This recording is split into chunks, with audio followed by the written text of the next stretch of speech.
téléspectateurs, bonjour.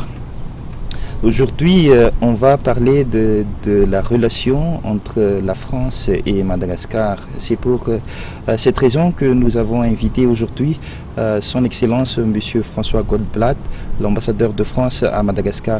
Bonjour Monsieur l'ambassadeur. Bonjour à vous. Nous allons directement au but, je pense. Ma première question serait celui, je me rappelle encore de votre discours du 14 juillet, ici à la résidence de France, lors de la célébration de la fête nationale française. Vous nous avez mis en mémoire des moments éprouvants que traverser la Grande Île, il n'y a pas si longtemps encore. Aujourd'hui, l'espoir renaît, mais la route est encore longue et des défis gigantesques restent à relever. Vous étiez à nos côtés avec les pays amis pour aider Madagascar à sortir de cette longue crise de 5 années. Vous avez assuré aux Malgaches de votre soutien pour la modernisation de Madagascar, bien entendu avec l'implication totale de tous les Malgaches. Aujourd'hui, pour vous, quelle est la priorité de la France dans le cadre de sa coopération avec la Grande Île? Vous venez de rappeler les moments difficiles que nous avons vécus ensemble, d'ailleurs l'an dernier à la même époque, comme je l'ai dit dans le cadre du discours du 14 juillet, nous n'en menions pas large, si je puis dire les choses de manière aussi familière, puisque, vous vous en souvenez, le processus politique était totalement bloqué, personne ou presque ne croyait véritablement à la perspective d'élections, en tout cas d'élections à court terme, qui aurait pu se tenir en 2013. Et pour les raisons que j'ai développées dans mon discours du 14 juillet, sur lesquelles je ne reviendrai pas, nous avons réussi collectivement à retourner la situation avec l'épilogue que vous connaissez, c'est-à-dire la tenue du double scrutin présidentiel et législatif fin 2013, une élection reconnue par tous les segments de la communauté internationale, aussi bien les pays souverains, y compris, et ça a été remarqué à juste titre, les États-Unis d'Amérique, mais aussi les grandes organisations internationales, qui pour la plupart d'ailleurs avaient envoyé des missions d'observation. Donc tout cela a été un immense progrès. Et je crois que si on compare la situation en ce juillet 2014 par rapport à ce qu'elle était en juillet 2013, nous ne pouvons que nous réjouir des immenses progrès accomplis, des progrès, pardon d'y insister, qui étaient franchement inespérés il y a 12 mois. Alors aujourd'hui, le cadre politique et institutionnel est posé. Nous avons un cadre légitime, des autorités politiques, aussi bien côté exécutif que côté législatif, qui ont été reconnues au plan international. Il y a un large consensus, je crois, qui règne à Madagascar sur la pleine légitimité des autorités en place, et Dieu merci, même si le débat politique existe, et c'est très légitime qu'il existe. À partir de là, c'est qu'est-ce que le pouvoir légitimement constitué va faire de ces attributions. Un certain temps a été perdu après l'élection, vous le savez, puisque certains se sont employés à compliquer la vie du président nouvellement élu, et notamment visant à l'empêcher de désigner un Premier ministre. Je n'en viens pas sur les épisodes de ce feuilleton qui a duré en gros entre janvier et avril. Regardons plutôt la situation depuis la mi-avril, puisque c'est la période à partir de laquelle le Premier ministre a été nommé, je crois que c'était le 11 avril, et le gouvernement constitué, c'était le 18 avril. Il est vrai qu'il y a une attente peut-être de plus d'action,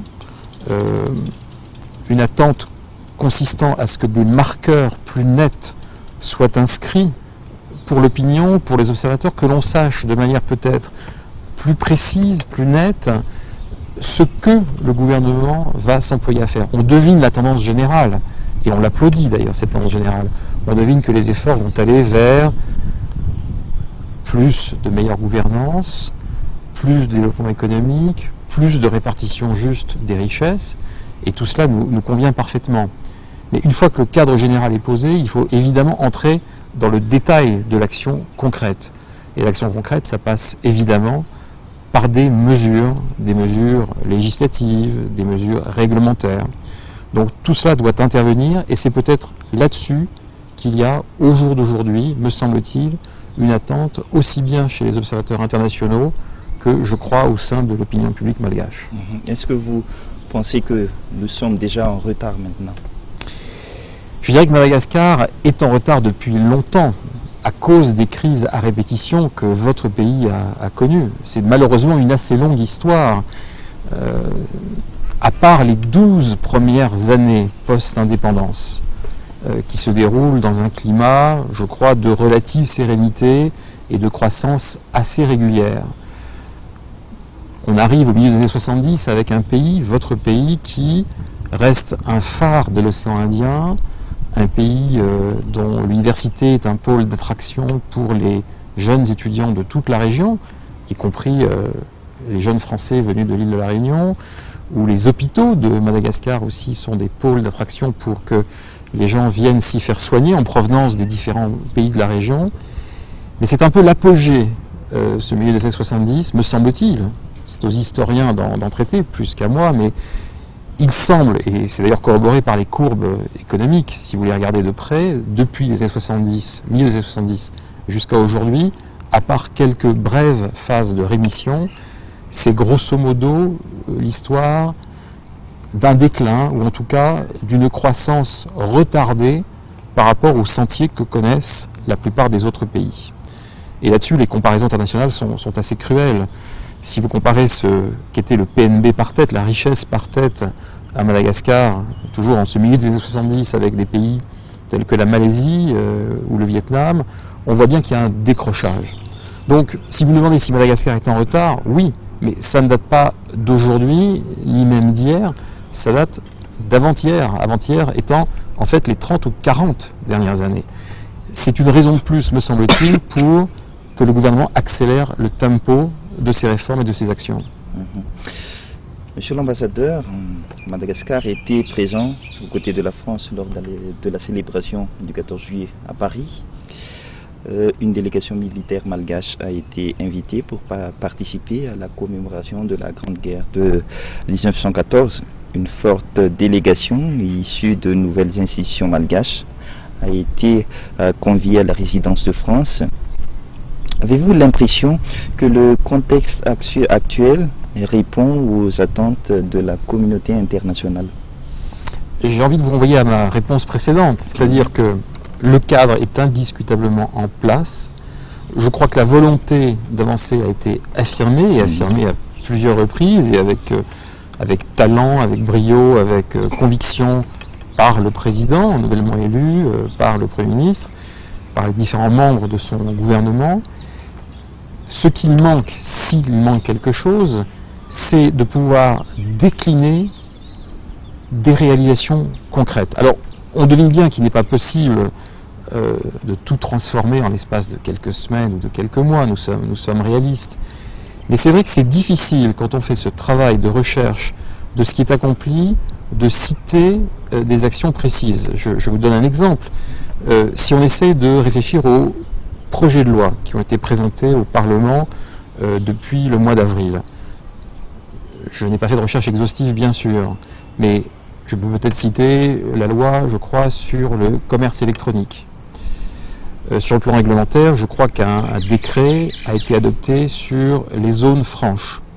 Bon, ce sont des éléments intéressants, mais c'est un nombre assez limité de réalisations. Je ne veux pas minimiser l'importance de ces dossiers, ce sont des dossiers significatifs, mais c'est vrai qu'on attendait plus de réformes plus rapidement. Un exemple que je peux vous donner, sans vouloir trop prolonger la réponse, c'est la dématérialisation des opérations douanières. C'est extrêmement important, parce que cette dématérialisation, et on sait l'importance des importations et des droits de douane qui sont perçus à l'occasion des importations, cette dématérialisation des opérations douanières est la meilleure façon d'assurer la lutte contre la fraude aux taxes douanières. Et semble-t-il, sous réserve que vous ayez de meilleures informations, on attend toujours que cela soit fait. En tout cas, aux dernières nouvelles, ça n'était pas fait. Voilà quelques exemples, je pourrais vous en citer beaucoup d'autres, sur lesquels on attend des progrès. Et on voudrait pouvoir citer, et notamment vis-à-vis de nos propres autorités qui s'intéressent à Madagascar, plus de réalisations, plus de projets transformés en loi et en règlement. Madagascar manque cruellement d'encadrement actuellement, de formation de technicité, d'environnement juridique et sécuritaire fiable, d'une remise à jour et d'une mise à niveau des mentalités, comme vous l'avez évoqué pendant votre discours.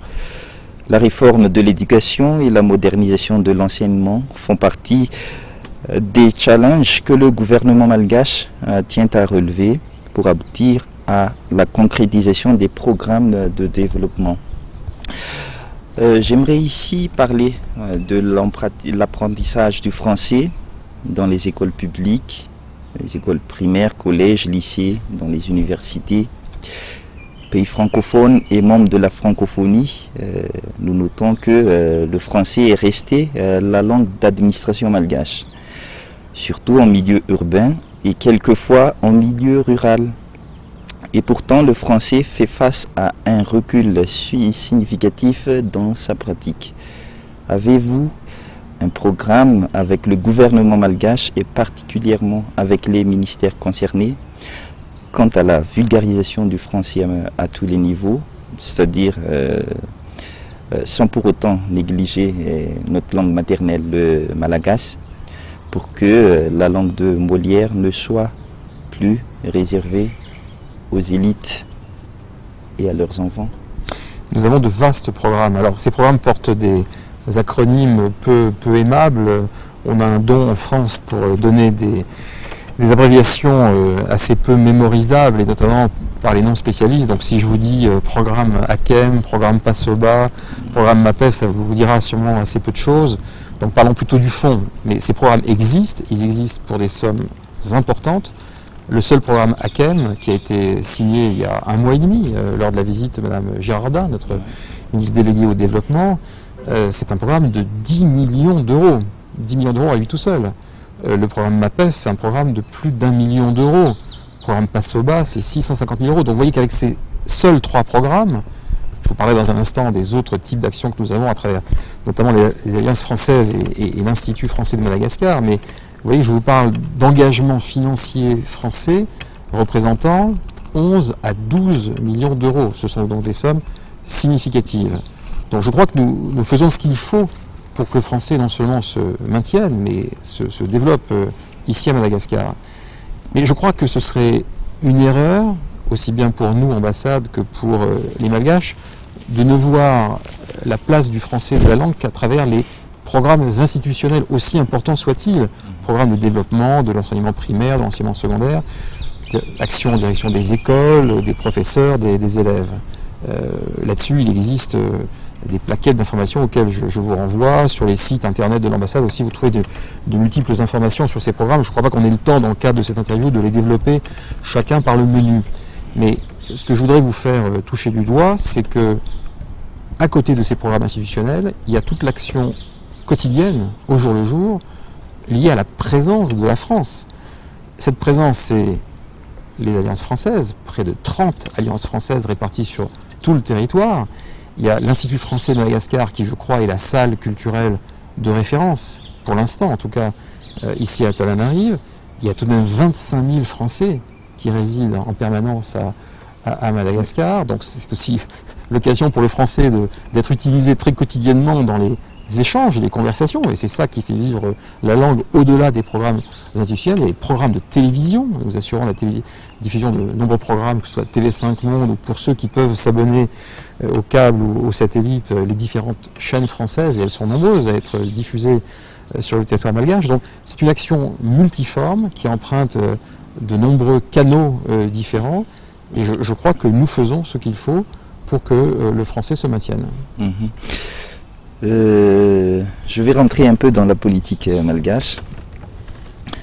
On entend souvent ces derniers jours parler de découpage territorial, de décentralisation effective. Donc d'ailleurs un atelier a été initié au début de la semaine au sujet de la décentralisation à Madagascar. On a même l'impression que ce sujet a emboîté le pas aux élections communales prévues se tenir cette année. Donc pouvez-vous nous expliquer brièvement les actions menées dans le cadre de la coopération décentralisée française à Madagascar, de plus que les interventions dans le cadre de cette coopération, qui sont présentes dans les 22 régions de Madagascar. Vous aurez observé déjà que le chiffre 22 est un chiffre qui a été magique, en tout cas jusqu'à maintenant. Oui. C'est que nous sommes en train de faire évoluer le nombre de régions en France. On va passer de 22 à 13 régions. Ça fait l'objet de multiples débats et je vous renvoie à la question précédente. Pour ceux qui ont la possibilité de suivre les programmes français, ils ont peut-être l'occasion, je ne sais pas si ça les intéresse ou si ça les ennuie profondément, mais en tout cas de suivre ces débats dans les journaux télévisés français. Bon, la réforme est en train d'être adoptée par le Parlement, donc il y avait jusqu'à présent une équivalence, une homothétie, si vous voulez, entre le nombre de régions françaises et le nombre de régions malgaches. Je crois qu'on peut y voir un symbole fort, bon, même si, je l'admets, il n'y avait pas forcément une coopération entre chacune des régions françaises et chacune des régions malgaches. Mais cette coopération décentralisée, elle existe. Elle fait l'objet d'un chiffrage d'ailleurs, et sauf erreur de ma part, vous devez pouvoir vérifier ça dans les chiffres sur lesquels travaille la primature ici. Là encore, on tombe sur des millions d'euros d'engagement. De mémoire, 5 ou 6 millions d'euros d'engagement, qui d'ailleurs n'étaient pas intégrés dans la comptabilisation de l'aide française jusqu'à une époque récente, qui le sont maintenant. Et ça vient s'ajouter au reste de ce que nous faisons au titre de l'État français pris au plan national. Alors, cette coopération décentralisée est l'œuvre de plusieurs partenaires. Je ne peux pas tous les citer. Champagne-Ardenne, Île-de-France, naturellement, et Région Réunion. Île-de-France et la Réunion étant, pour des raisons assez faciles à comprendre, les deux principaux partenaires. Ils ont même des représentants rémunérés en permanence sur le sol malgache. Il y a un représentant résident de la région Île-de-France, il y a une représentante résidente d'ailleurs, et il y a un représentant résident de la région Réunion. C'est vous dire quand même que l'investissement est pris au sérieux. Ce ne sont pas juste des visites de temps à autre d'officiels qui font un petit tour et puis s'en vont. Il y a un effort fait avec un bureau de représentation, une délégation, une représentante ou un représentant. Et je peux vous dire que très récemment encore, M. Romero, vice-président de la région Île-de-France, est venu à la tête d'une forte délégation. Le président Didier Robert est venu, je ne suis là que depuis 1 an et demi, mais je crois que j'ai eu le privilège de le voir au moins 3, si ce n'est 4 fois ici à Madagascar. Donc il y a un vrai investissement, un vrai intérêt, une vraie collaboration. Donc de ce point de vue-là, je pense que les régions françaises, me semble-t-il, sont elles aussi au rendez-vous de la coopération. Et si je reviens au communal communal malgache qui devait être organisé cette année, comme l'a prévu la feuille de route, actuellement on sent que la tenue de ces élections pourrait être remise en cause à cause des différents textes qu'on essaye d'élaborer.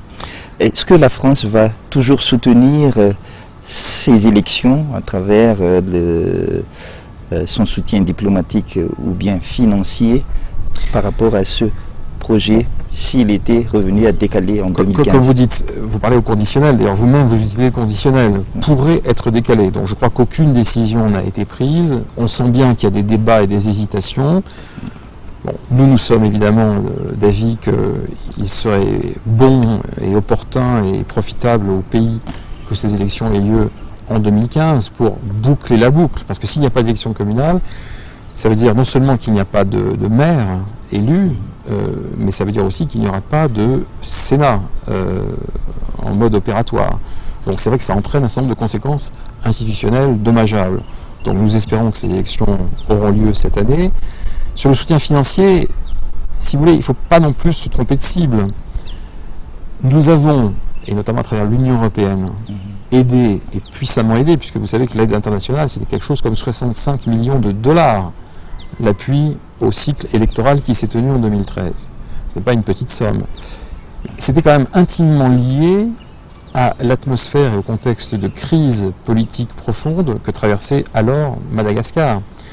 Dans un contexte où les institutions sont stabilisées, où les autorités en place sont des autorités légitimes, c'est le cas. La communauté internationale, pardonnez-moi de cette franchise, n'a pas vocation à se substituer en permanence à ce que le budget de l'État malgache est censé faire par lui-même. Là, ça nous renvoie à la question de la collecte des ressources fiscales. Et c'est un sujet qui touche par définition tous les pans de l'action de l'État, mais qui touche notamment ceux que nous venons d'évoquer, c'est-à-dire la capacité à tenir des élections, à les organiser, à les financer.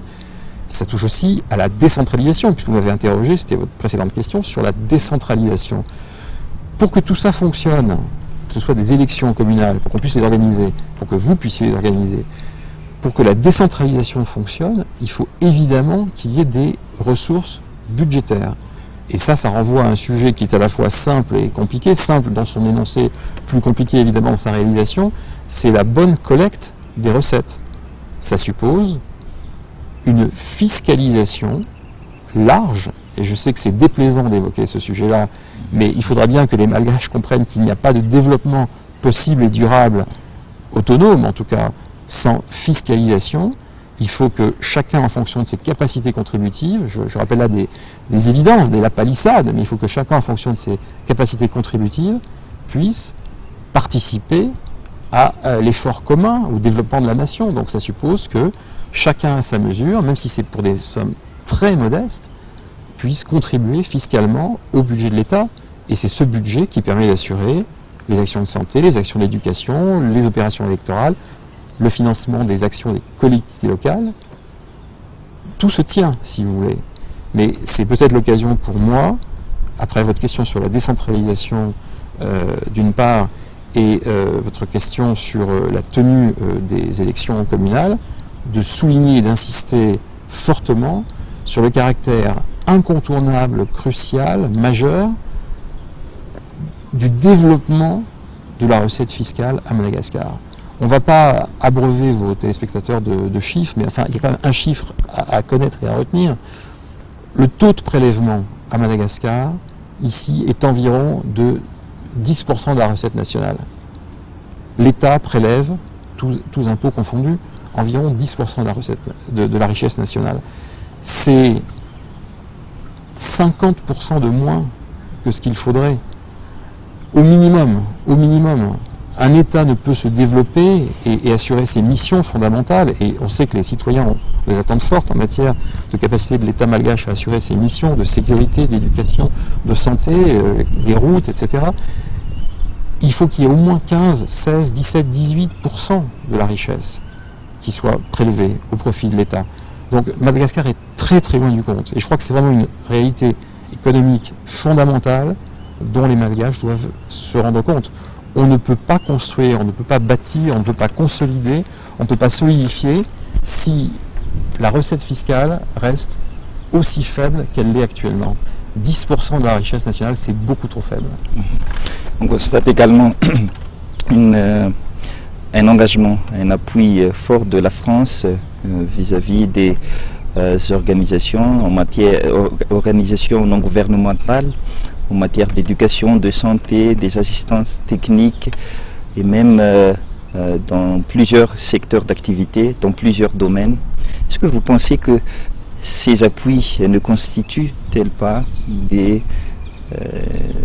ou bien est-ce que ces appuis importants ne concourent pas à la faillite de l'État, puisque des fois ils emboîtent le rôle de l'État dans ces secteurs dans lesquels ils opèrent?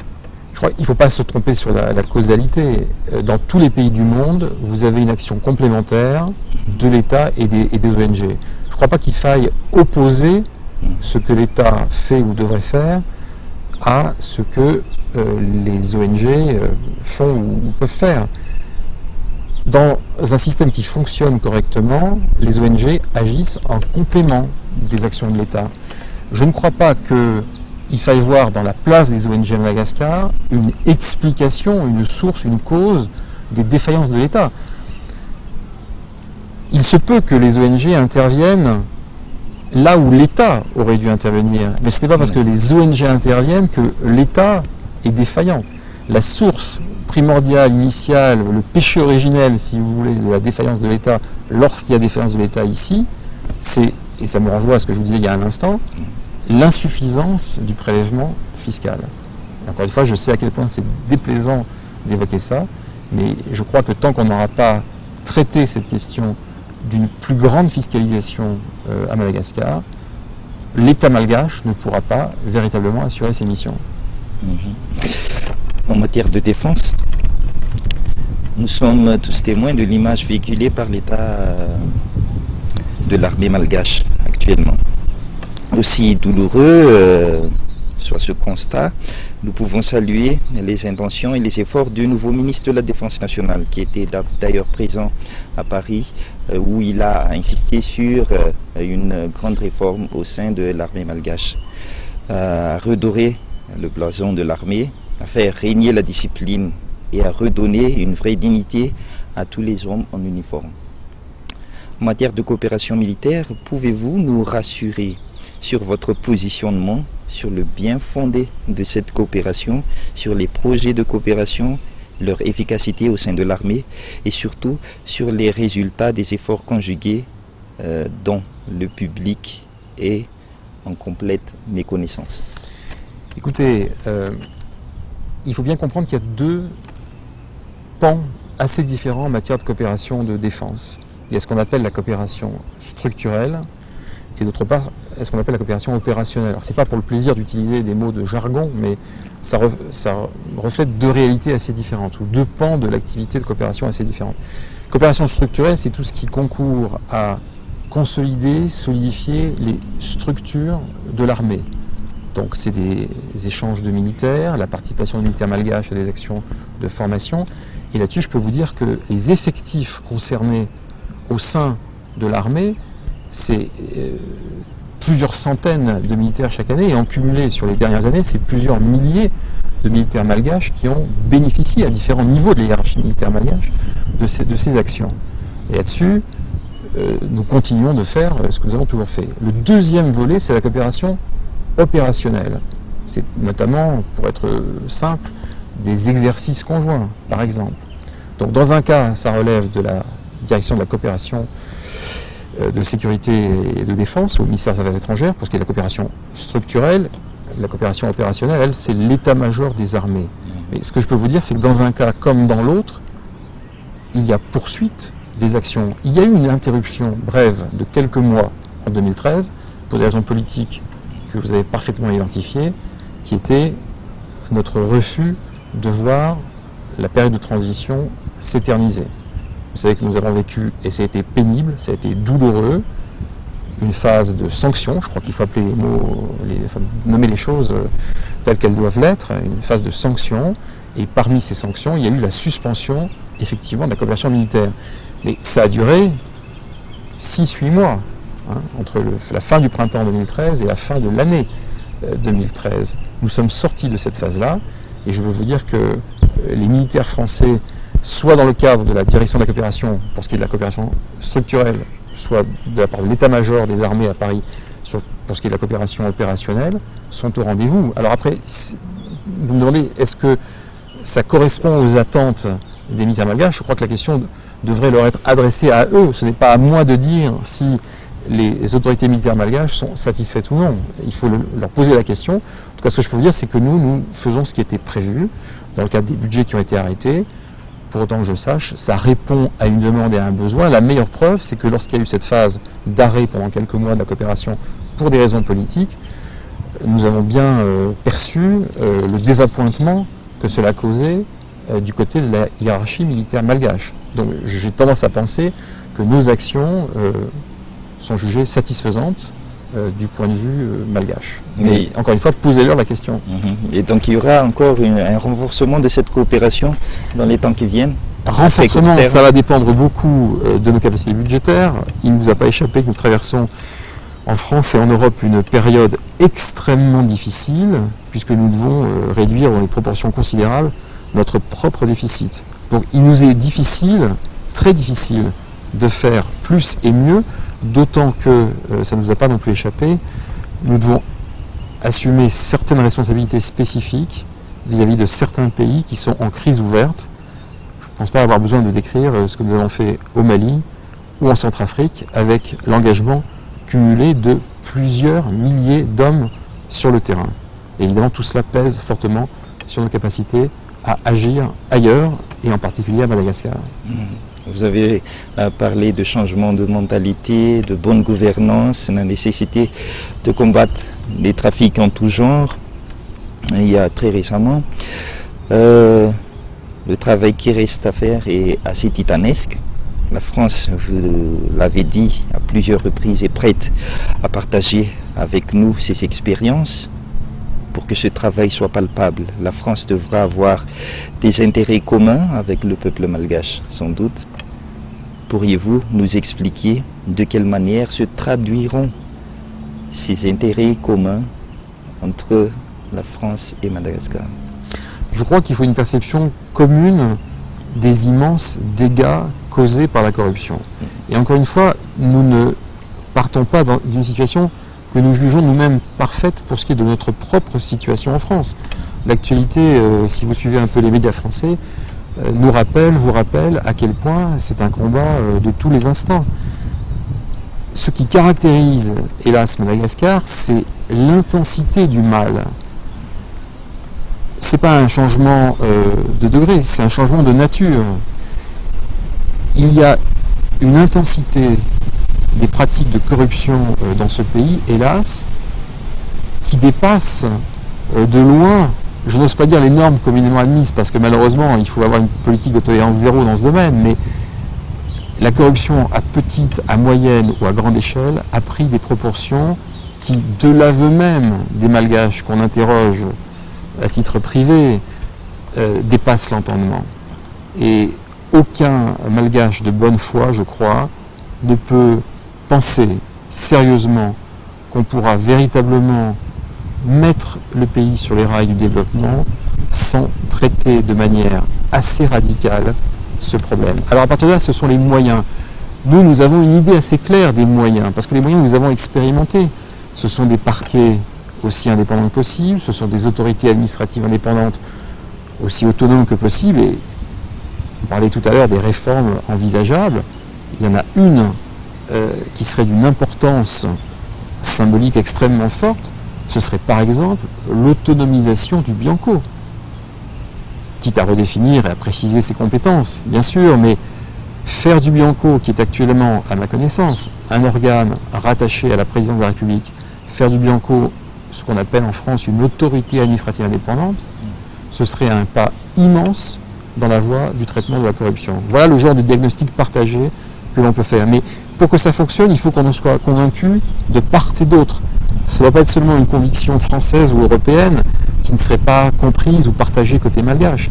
Il faut qu'il y ait une ambition vraiment comprise et partagée de part et d'autre pour que ça fonctionne. Vous avez aussi mentionné dans vos interventions précédentes, qu'en toute transparence et publicité, avec les autres bailleurs dans la réalisation des programmes de développement de Madagascar. Justement à ce sujet, les actions de coopération, d'appui et de financement que vous menez pour le renforcement de l'état de droit et de la bonne gouvernance, la lutte pour une véritable justice, ainsi que vos implications dans les différents secteurs de développement et humanitaire à travers toute l'île, n'ont pas beaucoup d'écho auprès de la population. Ils ne sont pas toujours perceptibles et lisibles à la base. Cette insuffisance médiatique jusqu'ici de vos actions est-elle volontaire et que vous ne songez pas ne tend-elle pas à offrir une tribune à toute forme de désinformation? Alors évidemment, il n'y a absolument rien de volontaire. Alors, je ne vous dis pas que ce qu'on fait est parfait. D'ailleurs, je vais tellement essayer de ne pas vous démontrer que c'est parfait, je vais même vous dire dans un instant ce que nous allons faire pour modifier les choses. Mais je voudrais tout de même inviter vos téléspectateurs, peut-être vous-même, à vous connecter sur le site de l'ambassade. Alors c'est très simple, vous allez sur un moteur de recherche, vous tapez Ambassade de France à Madagascar, apparaîtra la page de garde du site, et vous verrez un site très régulièrement mis à jour. Quand je dis très régulièrement, c'est plusieurs fois par jour.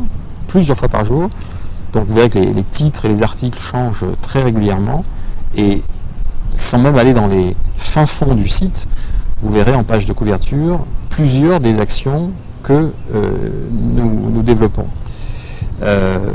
Parce que nous faisons des reportages, des comptes rendus sur nos actions en matière de coopération linguistique, coopération militaire, coopération en matière d'enseignement, de santé, etc. Lorsqu'il y a des visites d'autorités françaises, des visites de parlementaires, d'élus, etc.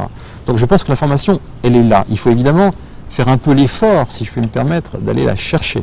Évidemment, elle ne va pas tomber du ciel. On ne va pas acheter des articles dans les journaux pour faire parler de nous, on ne va pas acheter des pages de publicité.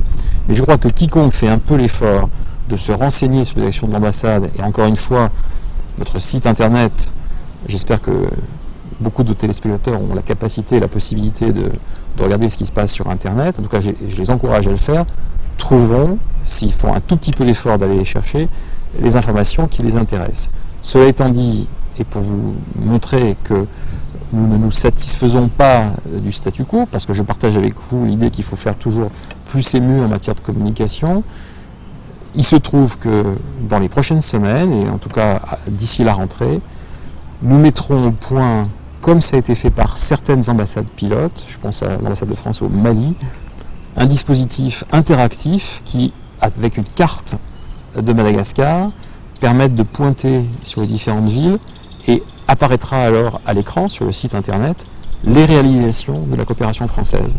Vous pointerez par exemple sur, mettons, Majinga au hasard, vous verrez apparaître ce qui a été fait, ce qui a été financé dans différents secteurs. Voilà, j'ai pris Majinga au hasard, on aurait pu prendre une dizaine d'autres villes différentes, mais donc nous allons progresser.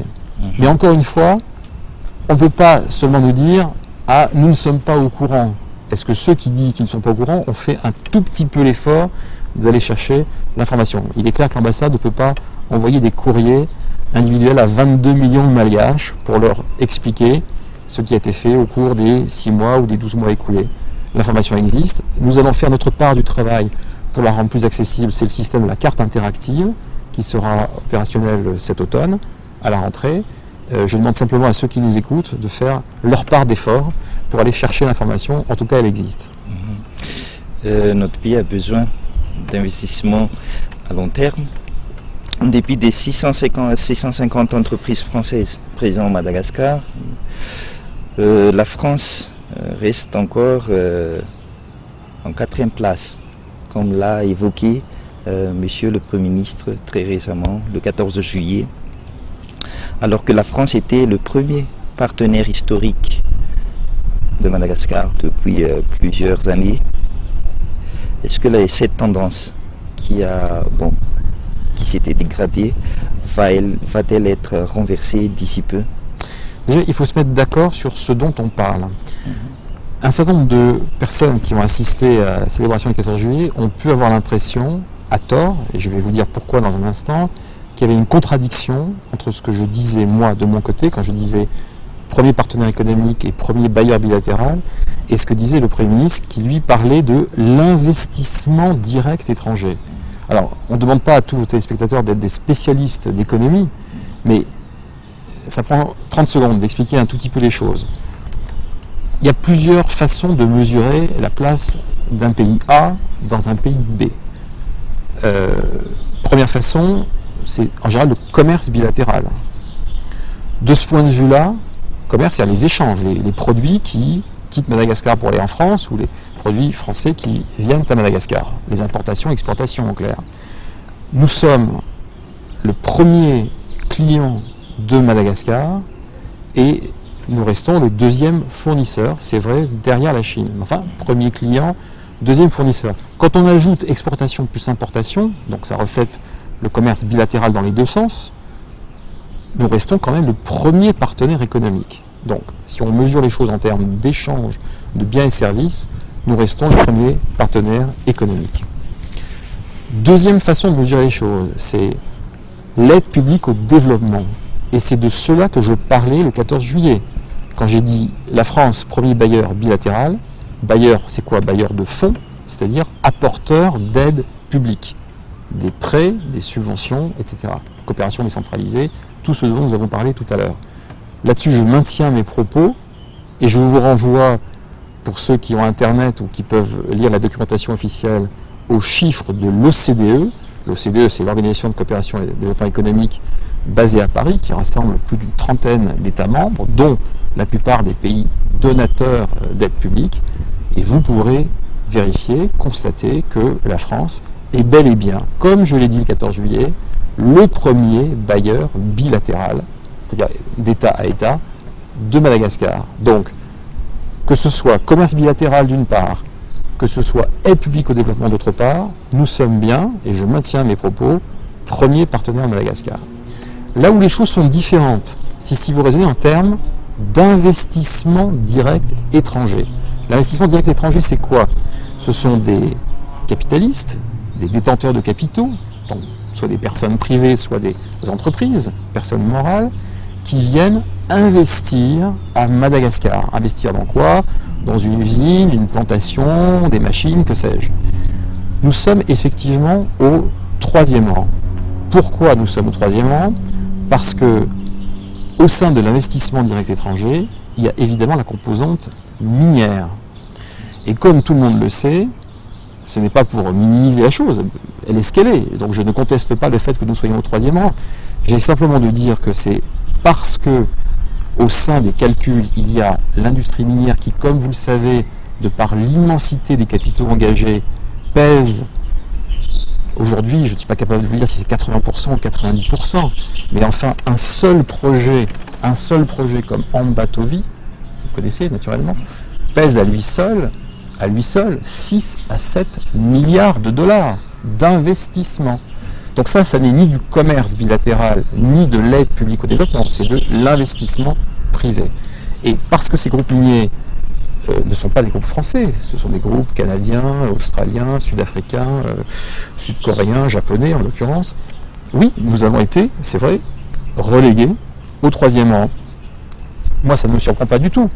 La France, depuis la Seconde Guerre mondiale, à supposer qu'elle ait eu cette tradition avant 1945, en tout cas ne l'a plus depuis, n'a pas de grands groupes miniers.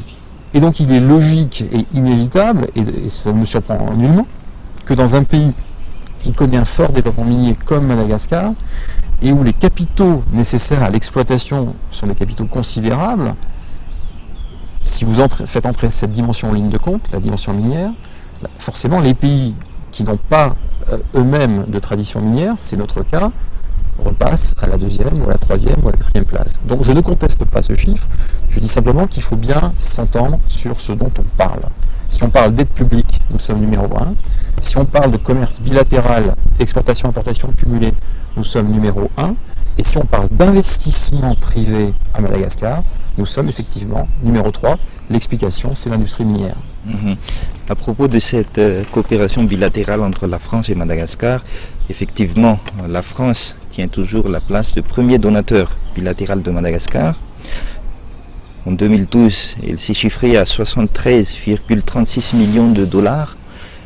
En 2007, alors qu'elle était élevée à 141,97 millions de dollars.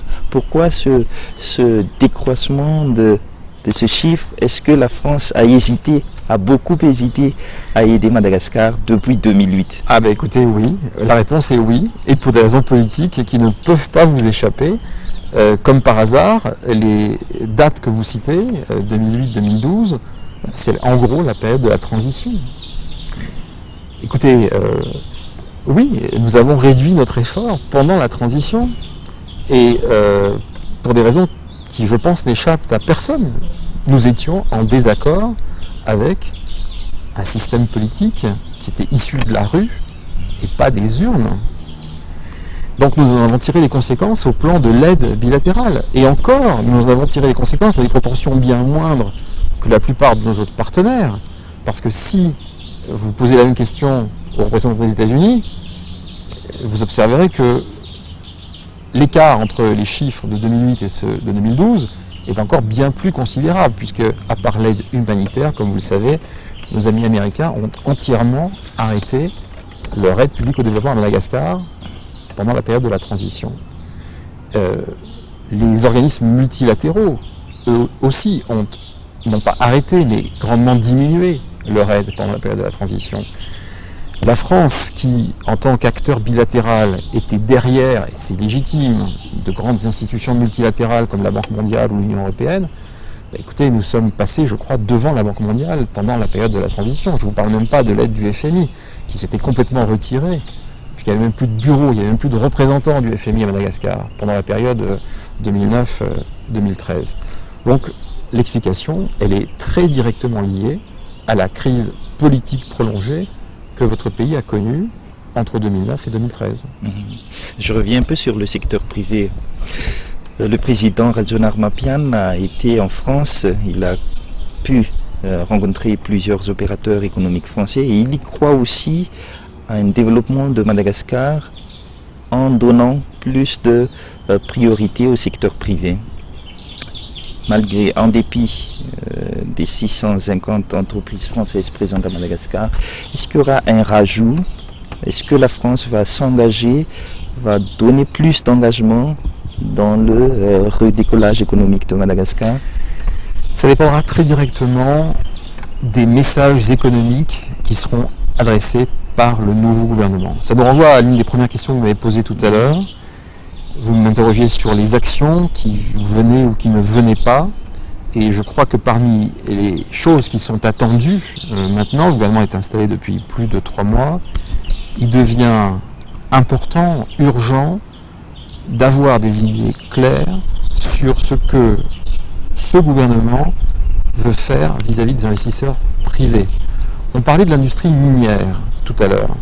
Et je vous en parle de manière d'autant plus sereine que, pour les raisons que j'ai d'ailleurs développées il y a un instant, le point de vue de la France est totalement désintéressé. À part le BRGM, qui est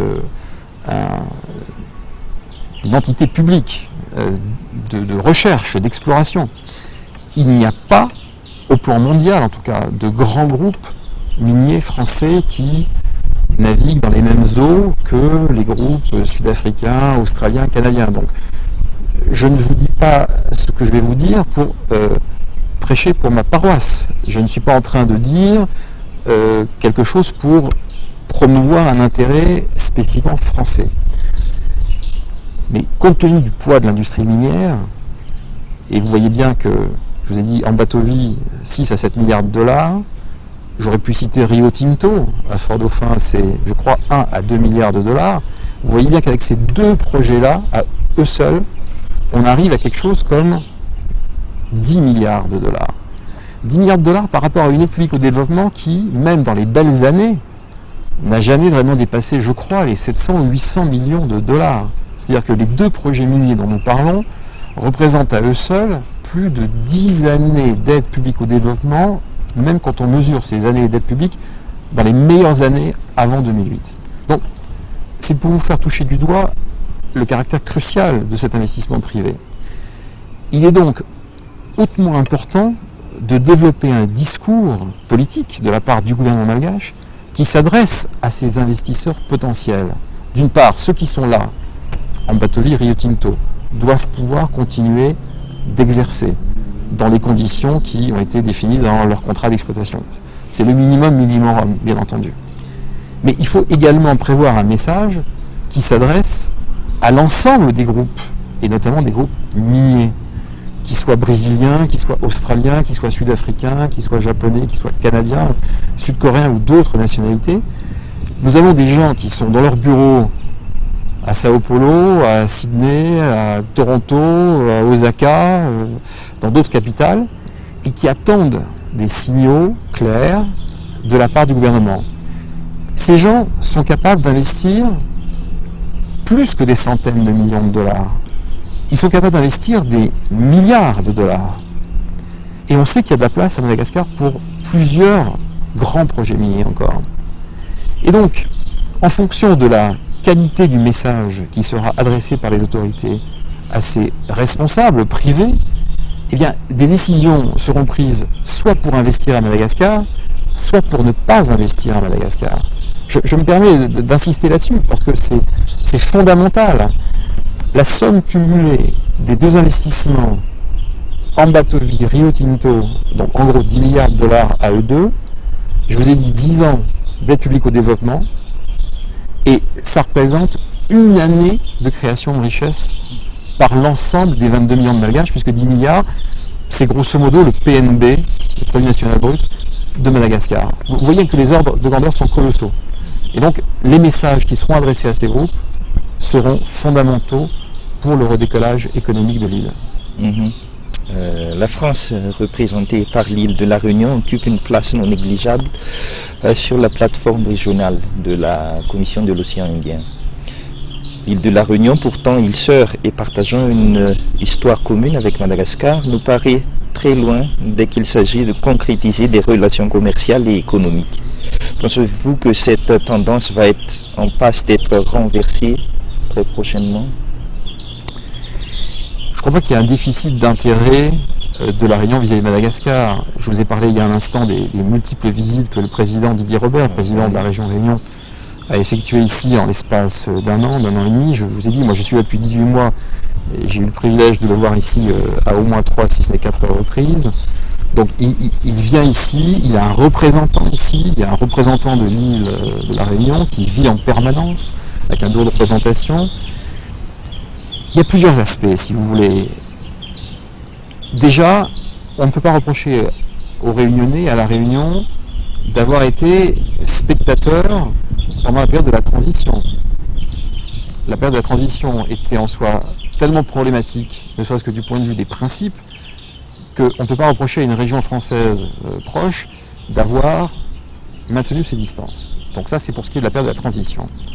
Au jour d'aujourd'hui, ce que je viens de vous dire avec un peu de force sur les messages attendus des grands groupes internationaux et notamment des groupes miniers, ça s'applique aussi aux décideurs, qu'ils soient publics ou privés, qui sont localisés non pas à Toronto ou à Séoul ou à Sydney, comme je vous le disais il y a 5 minutes, mais qui sont à 850 km et qui sont à Saint-Denis ou à Saint-Gilles ou à Saint-Pierre. Parce que, toute proportion gardée, alors eux n'ont peut-être pas de quoi investir 10 milliards de dollars, c'est sûrement beaucoup plus modeste, mais enfin, même si c'est quelques dizaines de millions d'euros pour chaque entrepreneur, ça permettrait quand même. Mais là aussi, il faut qu'il y ait un discours clair, notamment en matière fiscale. On sait bien que les investisseurs se décident en fonction d'un climat d'affaires. Est-ce que le climat est porteur? Est-ce que le contexte est politiquement stable? Bon, contexte politiquement stable, je crois que nous avons la réponse, elle est positive. Climat des affaires, ça renvoie aussi aux lois fiscales. Est-ce que les lois fiscales sont pérennes? Est-ce qu'elles sont stables? Est-ce qu'il y a un risque que les lois fiscales deviennent plus défavorables une fois que nous aurons investi? C'est à ce genre d'interrogation que doit répondre le gouvernement. Et les hommes d'affaires ont horreur de l'incertitude. Il faut leur dire les choses. Bien sûr qu'ils demandent d'être bien traités. Ils préfèrent être bien traités qu'être mal traités. Mais ils veulent surtout savoir comment ils vont être traités.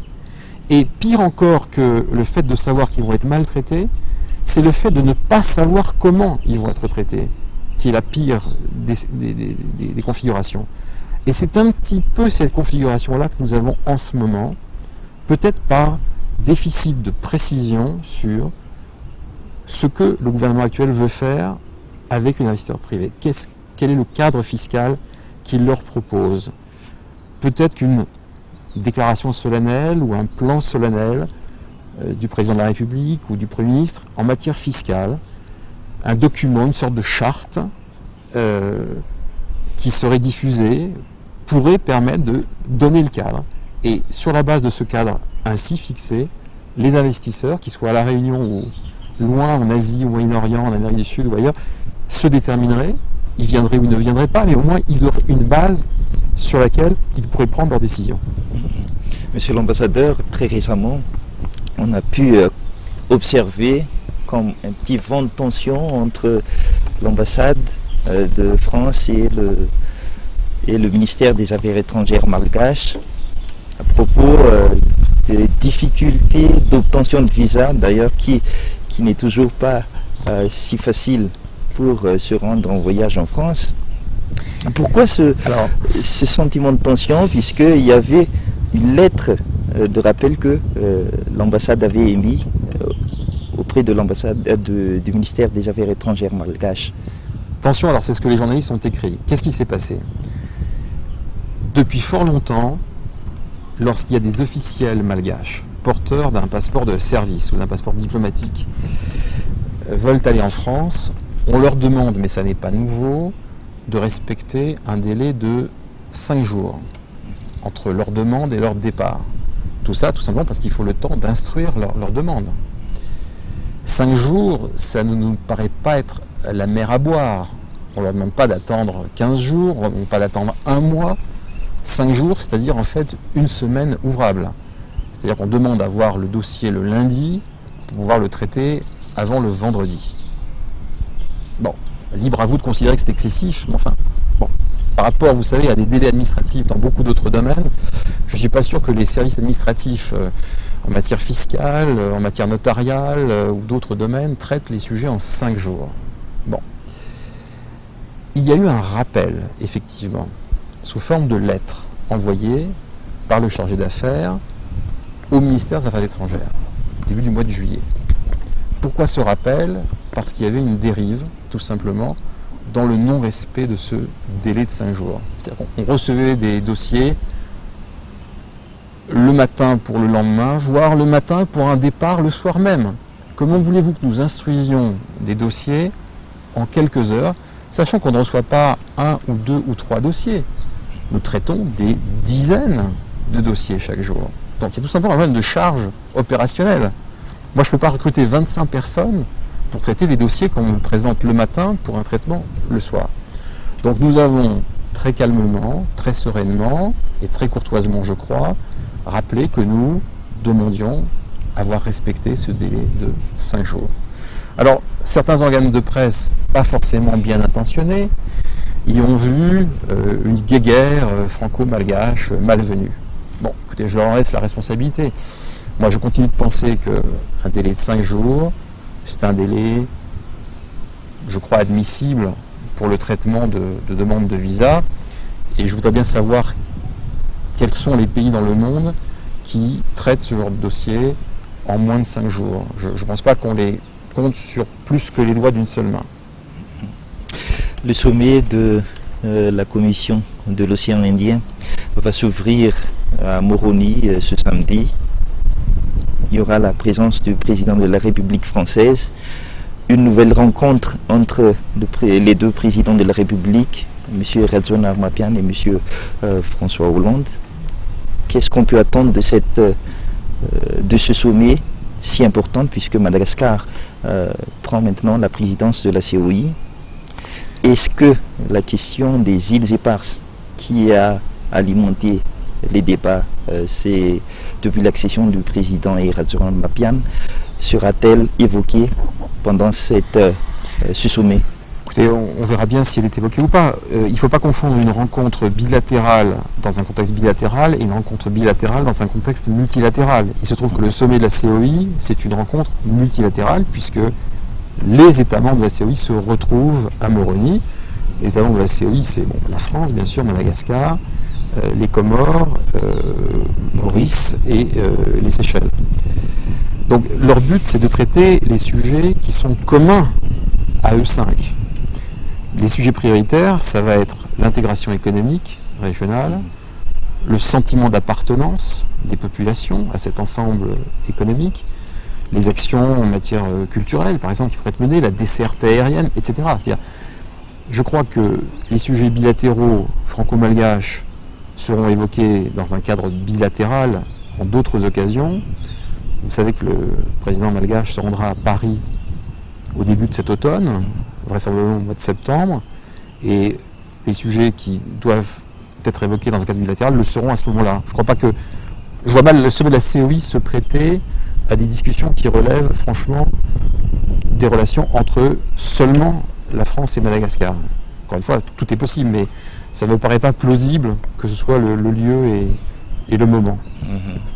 Et dans ce cadre-là, puisque la COI regroupe des îles, plusieurs îles de l'océan Indien. Donc, en termes de gestion maritime, il sera beaucoup question de la gestion de ces aires maritimes.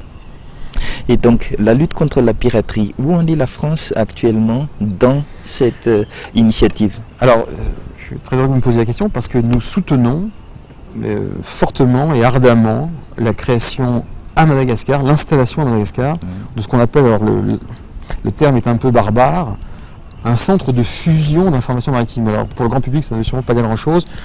C'est peut-être plus parlant si on parle de centre de surveillance du trafic maritime.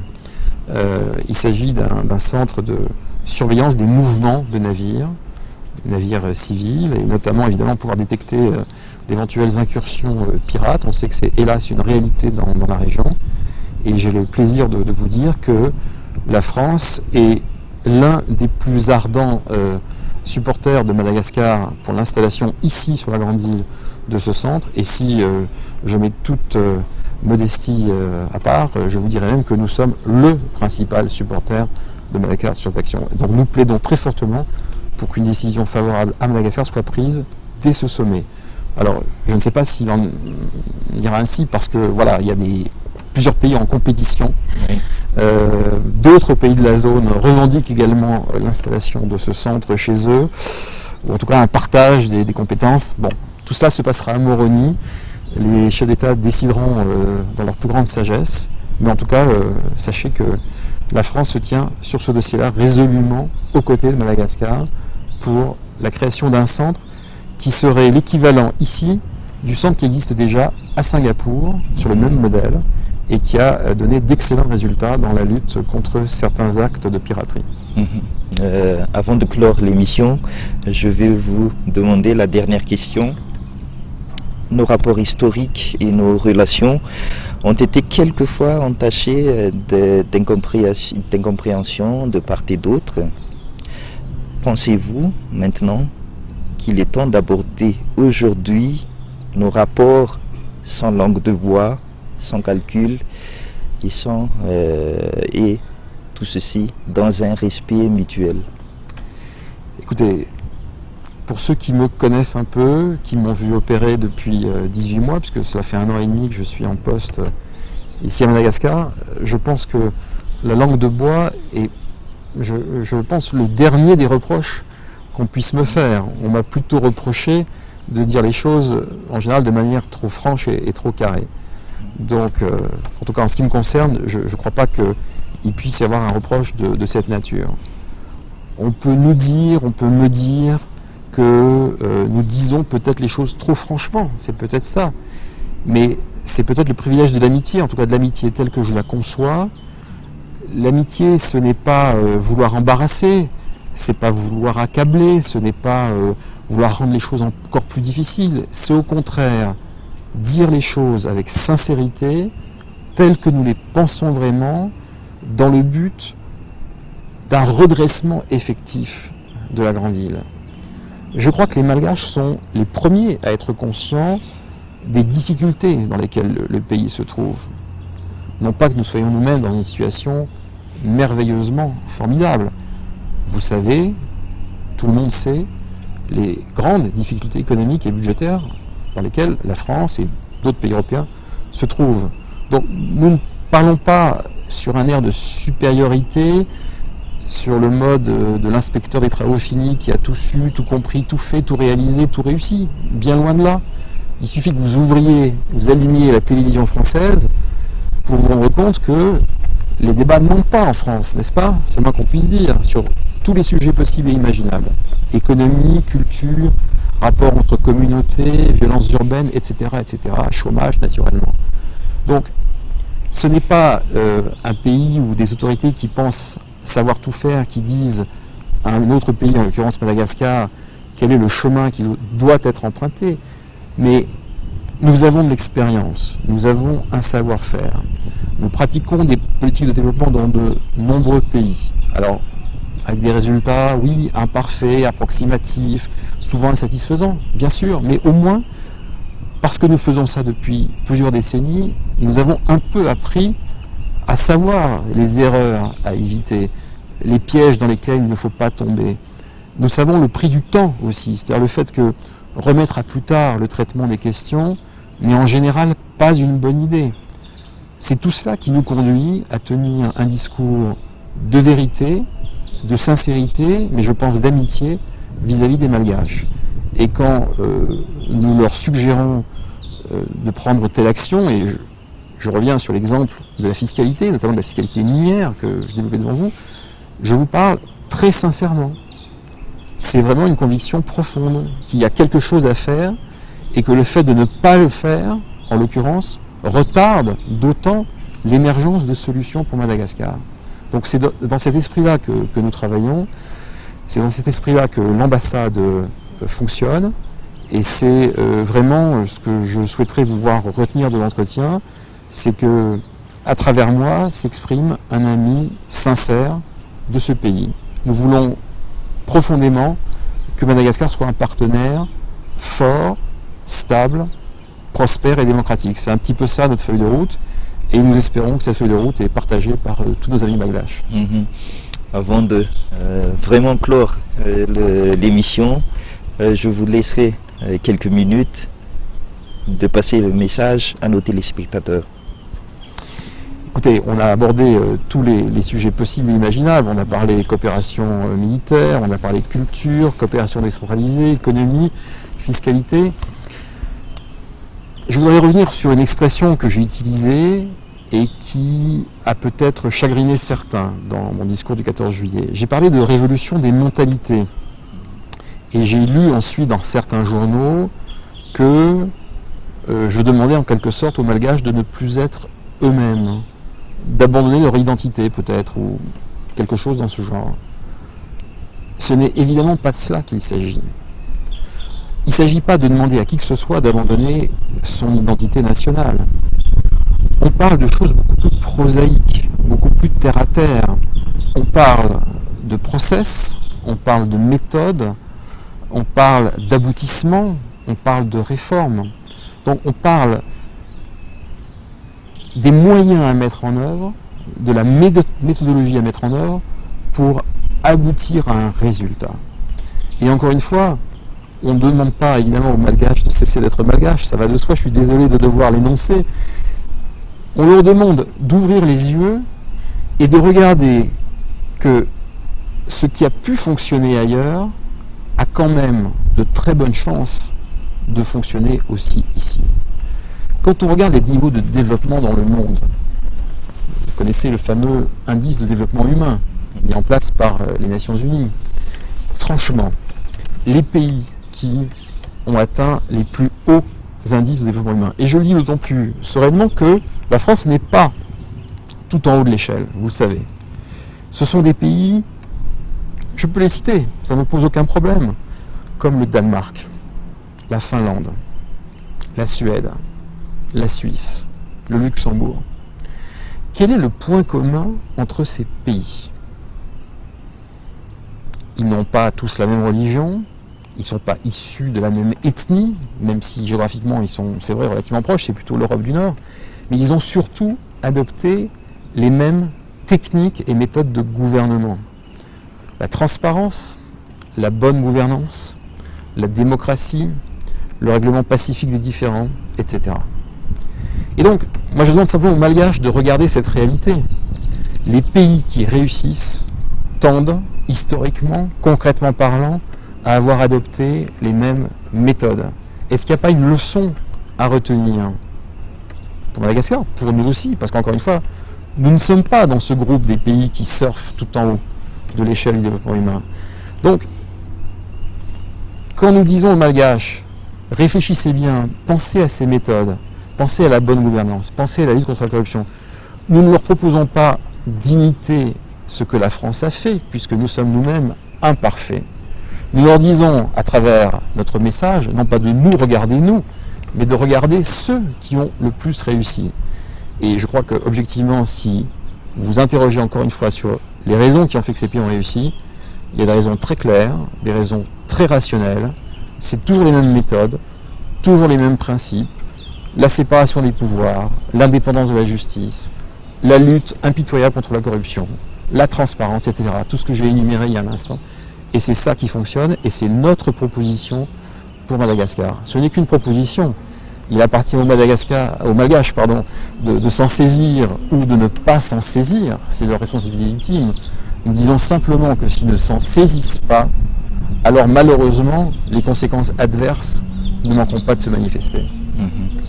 C'est ainsi alors que nous mettons fin à cette émission. Merci Monsieur l'Ambassadeur d'avoir accepté notre invitation. Merci à vous. Oui, chers téléspectateurs, là, on se quitte et je vous invite à rester fidèles à notre chaîne Madagascar Télévision. Au revoir.